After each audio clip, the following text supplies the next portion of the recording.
Hello, and welcome to the 12th video in a series on the tabletop role-playing game Bunkers and Badasses. In this video, we'll be discussing the Lightwalker skill tree and give a sample build. I'll give a brief description of each skill and my personal opinion. When discussing the sample build, I'll go through the skill taken at each level and my reasoning for each choice. Our first skill is Striking. It provides a debuff on melee attacks. This is decent for damage, but can be very good for utility and crowd control. Diva gives a boost to shields. The boost to survivability is not a bad option. Quicksilver boosts the speed stat. In general, I recommend any skill that boosts base stats. Slayer increases crit damage.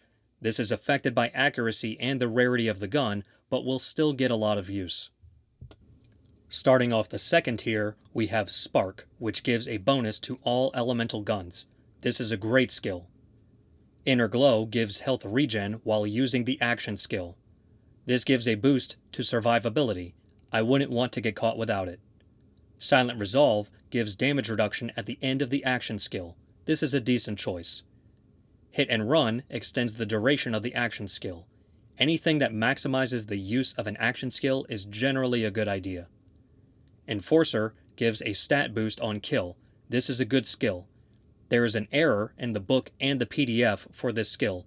It shows only one max skill point, but should have 3.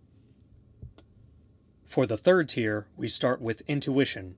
This gives extra movement and experience on kill. This is a decent choice for repositioning. Dramatic Entrance damages and debuffs enemies when the action skill ends. This is potentially very strong and is a solid choice. Hard to Get gives extra movement during and after the action skill. This is good for repositioning and is worth a point. Radiance deals damage to adjacent enemies while using the action skill. It's a solid skill with a good element type. Kicking off the fourth tier is High Velocity, which boosts stat modifiers for all guns. This is a good choice. Venom gives a chance to do corrosive damage on melee attacks. I avoid this skill entirely. Phoenix deals damage around you and gives a grenade after a kill. This is a good choice for recovering grenades. Blackout gives a free activation of the action skill the first time an enemy is killed. In general, I recommend any skill which allows for free uses of the action skill. In the book and the PDF, this skill has 3 max skill points but should only have 1. Fifth tier starts with Girl Power, which allows better shield recharge after killing an enemy. This is a good pick for survivability. Phase Strike boosts melee damage while using the action skill. This is a decent choice and pairs well with other melee boosting skills.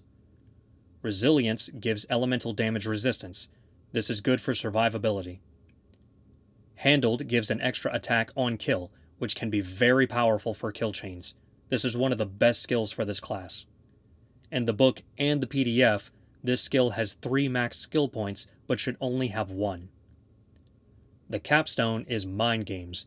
It gives a stat boost and an area of effect debuff. This skill is an absolute game changer for this class. Taking all the skills into consideration, I'll now start walking through my sample build. In general, I invest 3 skill points in a tier and immediately move to the next tier to try to access the capstone as soon as possible. I always take the capstone, regardless of its quality. I start off this build with Quicksilver to get an immediate boost to movement, initiative, and dodging. I take Striking to access an enemy debuff.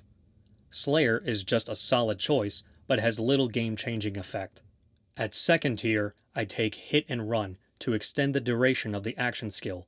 This is a great defensive option. Spark allows me to boost the numerous sources of elemental damage this class can have. Inner Glow will be very important for survivability and further augment the defensive capability of the action skill. For third tier, I start with Intuition to allow for repositioning on kill. This will be important later with the Handled skill for creating kill chains. Radiance and Dramatic Entrance both provide an offensive option for the action skill, which will likely get a lot of use. With fourth tier, I start with Blackout to gain a free use of the action skill. Phoenix will be useful for replenishing grenades, which can be a limited resource. High Velocity is a simple and effective damage boost. Down at 5th tier, Handled is when we can start making kill chains. This skill is a game changer. Girl Power and Resilience will provide more useful defensive options. At the capstone, Mind Games will provide a debuff which can be applied easily to multiple enemies. Next, I take Hard to Get to allow more options for repositioning. For the rest of the build, I round out the established build by first prioritizing skills which boost damage, then survivability, then utility. In the next video, I'll discuss the 7th of my class builds with the Necromancer. Thanks for watching.